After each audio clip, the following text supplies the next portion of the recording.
Sriwijaya abad ke-10. Seorang pangeran lahir di keluarga kerajaan yang berkuasa di Jawa dan Sumatera. Sejak kecil, ia sudah punya keyakinan besar pada Triratna dan mendorong rakyatnya untuk berlindung pada Buddha, Dharma, dan Sangha.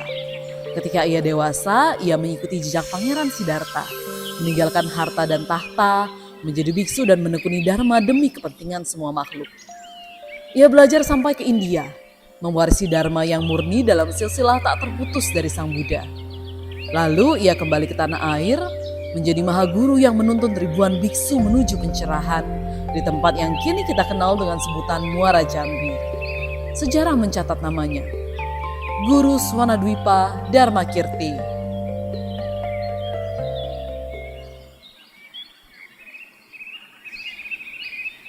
Benggala abad ke-10. Putra ketiga raja lahir diiringi tanda-tanda yang luar biasa. Semakin ia tumbuh besar, semakin besar pula keinginannya untuk mendalami Dharma. Setelah menerima jubah dan sumpah Sramana, ia berguru pada ahli-ahli sutra dan tantra. Ia kemudian dikenal dengan nama Atisha Dipamkara Srinyana, satu dari 17 pandit besar Nalanda, biara universitas Buddhis yang tersohor di seluruh dunia. Namun, meski telah menjadi cendekiawan Buddhis dengan pencapaian luar biasa, ada satu ilmu yang tak bisa ia temukan. Tanpa ilmu itu, ia tidak akan bisa meraih pencerahan tertinggi. Ilmu itu adalah bodhicitta, batin yang bertekad meraih pencerahan demi mengakhiri penderitaan semua makhluk. Saat itu, tak satupun guru di India yang dapat mengajarkan ilmu tersebut. Ketika Guru Atisha hampir menyerah dalam keputusasaan, datanglah petunjuk dari Aryatara Sang Penolong. Ditunjukkanlah jalan ke Pulau Emas, tempat Guru Swanadwipa berada. Guru Atisha pun mengarungi samudra dari India ke Nusantara demi bertemu Guru Swanadwipa. Badai menghantam, monster laut mengamuk, tapi ia lampaui semua dengan kekuatan Triratna. Setelah perjalanan sulit selama 12 bulan, Guru Atisha akhirnya bertemu dengan Guru Swanadwipa. Guru Atisha akhirnya bisa belajar dari guru terakhir yang memegang ilmu otentik tentang bodhicitta yang diwariskan dari Buddha Sakyamuni. Guru Swanadwipa menerima Guru Atisha sebagai murid. 13 tahun lamanya beliau menurunkan segala pengetahuan, pengalaman, dan praktek.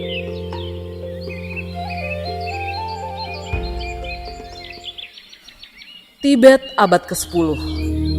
Berkat bimbingan Guru Swanadwipa, Guru Atisha menjadi salah satu tokoh Buddhis paling revolusioner. Nama Guru Atisha dikenal di seluruh dunia. Raja Tibet pun memohon beliau mengajar di negerinya. Kala itu Tibet sedang carut marut. Orang-orang tidak bisa membedakan baik dan buruk. Dharma dan bukan Dharma pun tercampur aduk. Guru Atisha datang bagaikan pelita yang menerangi kegelapan. Ia merangkum seluruh ajaran Buddha menjadi kitab ringkas berjudul Pelita Sang Jalan Menuju Pencerahan atau Bodhipata Pradipa. Ilmu yang ia terima dari Guru Swanadwipa dituangkan di sana. Kitab ini bisa menjadi panduan bagi siapapun dari aliran apapun untuk mencapai kebuddhaan lengkap sempurna. Kitab ini diturunkan dari guru ke murid, diulas berdasarkan kebutuhan zaman, berevolusi dari generasi ke generasi, menjadi apa yang kita kenal dengan sebutan Lamrim, tahapan jalan menuju pencerahan. Tibet abad ke-14. 4 abad berlalu sejak Guru Atisha mengajar secara langsung. Ketidakkekalannya amatlah nyata. Kondisi umat Buddha kembali berantakan. Aliran-aliran berseteru, merasa yang paling benar sementara yang lain pastilah sesat. Tidak sadar dengan keterbatasan wawasan dan kebijaksanaan masing-masing. Namun, lahirlah secercah harapan. Guru agung yang kehadirannya diramalkan sendiri oleh Buddha Sakyamuni.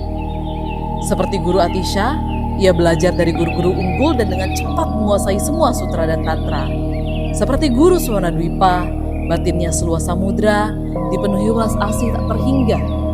Namanya adalah Jayacongkapa. Jayacongkapa menuliskan penjelasan Bodhipata Pradipa karya Guru Atisha, juga menambahkan contoh dan rujukan kitab-kitab lainnya, sehingga menjadi karya yang terperinci, mudah dipraktekkan, mencakup seluruh ajaran Buddha, sekaligus mematahkan segala kesalahpahaman terhadap Dharma. Karya itu adalah Lamrim Chenmo atau Risalah Agung Tahapan Jalan Menuju Pencerahan. Tidak cukup menulis satu karya, Jet Sokapa lanjut menulis karya-karya lainnya. Lamrim menengah, lamrim singkat, panjang dan ringkas, prosa dan puisi, Jet Sokapa menulis dengan berbagai bentuk agar semua orang bisa mendapati tahapan jalan menuju pencerahan, apapun kapasitas dan kondisi mereka. Lamrim diturunkan dari guru ke murid. Cendekiawan-cendekiawan besar menulis kitab-kitab lamrim untuk para praktisi dari masa ke masa. Di dalamnya, warisan Guru Swanadwipa juga ikut dilestarikan dari masa ke masa. Sebanyak 9 kitab utama lamrim yang disusun oleh berbagai guru otentik menjadi pegangan utama untuk meniti jalan menuju kebahagiaan sejati. Tibet 1959. Konflik berkecamuk di negeri ini. Senjata beradu, perang pecah, biara-biara dihancurkan, kitab-kitab dibakar, biksu dipaksa lepas jubah. Guru-guru Dharma beserta rakyat Tibet mengungsi ke India. Di sana mereka bertemu dengan banyak orang yang mencari obat bagi derita dunia. Lamrim adalah obat yang mereka cari. Lamrim pun jadi dipelajari di seluruh dunia. Bahkan ilmu tentang bodhicitta dari Guru Swanadwipa sudah diuji dan terbukti bisa menolong banyak orang jadi lebih bahagia. Indonesia 1989. Muara Jambi tempat Guru Swanadwipa Dharmakirti mengajar tinggal puing-puing. Nama sang guru pun hanya disebut seambil lalu di buku pelajaran sekolah. Tidak ada yang tahu keagungannya, tidak ada yang ingat jasa-jasanya. Tidak ada yang sadar bahwa hati yang baik, toleransi, dan sifat ramah bisa menjadi ciri khas bangsa ini berkat Guru Swanadwipa. Umat Buddha Indonesia yang tersisa berusaha mencari jati diri. Seperti apakah Buddhisme Nusantara? Candi-candi sudah diambil alih jadi tempat wisata. Kitab-kitab dibakar atau dirampas. Yang tersisa tidak bisa dibaca.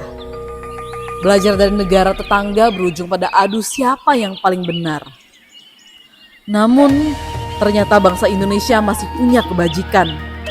Kelahiran kembali Guru Swanadwipa Dharmakirti yang lahir di Tibet kini datang ke Indonesia. Beliau adalah Guru Dakpo Rinpoche. Meski tinggal jauh di Prancis, Guru Dakpo Rinpoche rela datang ke Indonesia setiap tahun untuk mengajarkan lamrim setahap demi setahap. Praktek-praktek Buddhis Nusantara dari era Muara Jambi sedikit demi sedikit kembali kepada kita. Yang Mulia Biksu Badraruci, murid dari Guru Dakpo Rinpoche di Indonesia, juga melakukan berbagai upaya agar lamrim bisa menjangkau banyak orang, khususnya generasi muda. Beliau juga menyediakan wadah bagi banyak orang untuk menapaki tahapan jalan menuju pencerahan ini.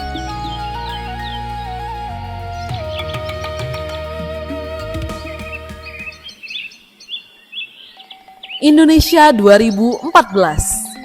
Semakin banyak orang belajar lamrim, semakin banyak pula yang menyadari bahwa lamrim harus bisa dipelajari secara luas di Indonesia, dalam bahasa Indonesia. Atas dukungan Guru Dakpo Rinpoche, berdirilah Yayasan Pelestarian dan Pengembangan Lamrim Nusantara, atau Lamrimnesia.